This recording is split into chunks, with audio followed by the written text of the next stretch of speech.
so sleepy today, but it's the middle of the afternoon and I can't sleep. Why? Because if I sleep, I will not work. If I don't work, I won't get paid. If I don't get paid, I will be poor. And if I am poor, I'll be a nuisance to you. That's the way it goes.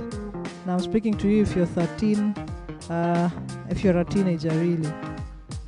Our parents tell us to wake up early. We think they don't know what they're talking about. They do know what they're talking about. Matter of fact, they are very in line with the Bible. Why am I telling you this? For no apparent reason. Proverbs says in chapter 24 from verses 30, and I'll just read this so that you know I didn't make it up. It says, "One day I walked by the field of an old lazybones and then passed the vineyard of a lout. They were overgrown with weeds, thick with thistles, all the fences broken down. I took a long look and pondered what I saw.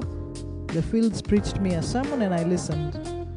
A nap here, a nap there, a day off here, a day off there.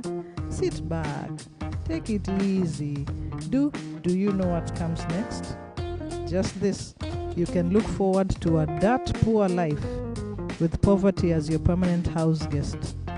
So ask yourself, my dear teenager, do you want poverty as your permanent house guest? I don't think so. So do not love sleep. Why am I telling you this? For no apparent reason. I know that you need to love to wake up early.